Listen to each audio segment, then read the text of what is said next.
You were selected by a group of about 40 Democratic insiders to replace Congressman Lewis on the ballot. The executive committee of the Democratic Party of Georgia. Right. You comfortable with that? Absolutely.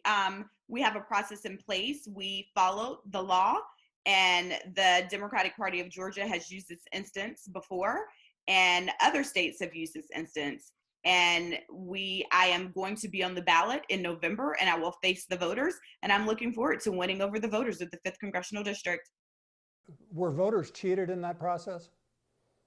Voters will go to the ballot in November in one of the most consequential elections of our lifetime, and they'll be able to voice their concerns and select the candidate of their choice. And I am grateful that the Democratic Party of Georgia Executive Committee chose me to be the Democratic nominee for the ballot.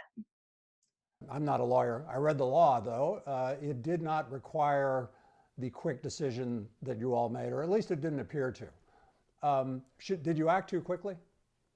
So the Secretary of State is not someone that I've come to agree with much on election law. We saw what happened in the June 9th primary. And so voters across the state don't have much reason to trust his judgment.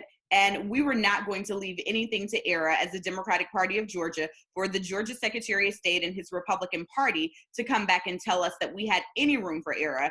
And we wanted to make sure, since the state law is silent on the exact time frame for submitting a name, that's something that we should absolutely look at cleaning up. When my colleagues go back into session in January, we did what the state law required us to do that will put us at least risk for any challenges to this process, and ensuring that we had a Democratic name on the ballot come November to defeat the Republican that's on the ballot.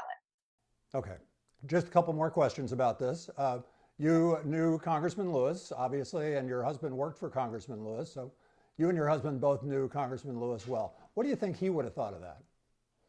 Congressman Lewis has been around me for a long time and has been a mentor and a friend, and he knows the work that I've done in this party. He knows that I got started in the Democratic Party of Georgia 18 years ago as a young Democrat, and I've been in some form of leadership one way or another ever since. I never left this party. I've been working in the trenches. This is not something that I planned or that I set up. This is something that came when preparation meets opportunity, and I just happened to be the person that was adequately prepared at the time that this opportunity presented itself.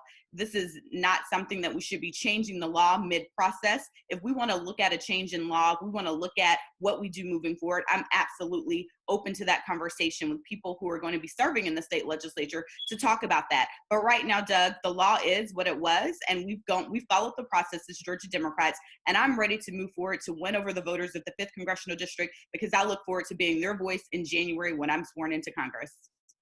Democratic strategist Theron Johnson and others have suggested that you resign in order to allow a special election to choose Congressman Lewis's successor. Why not do that? Doug, I'm looking forward to being the voice of the voters of the 5th Congressional District. When we defeat Donald Trump on the ballot in November, we're going to need someone representing us right here in the 5th District in the first 100 days of this administration. We're going to need to hit the ground running, and I'm ready to do that. And you chose not to run in the special election. Why not? My focus is on the November election. I have a 5-year-old son that I watch every day who is not going to be able to start back at kindergarten. At his first day of school, he's going to be sitting in front of a computer in our house for his first day of school in Atlanta Public Schools. We need to make sure that we're focusing on the November elections, increasing turnout, delivering Georgia's 16 electoral college votes to defeat Donald Trump. That's my focus, and I'm looking forward to doing that.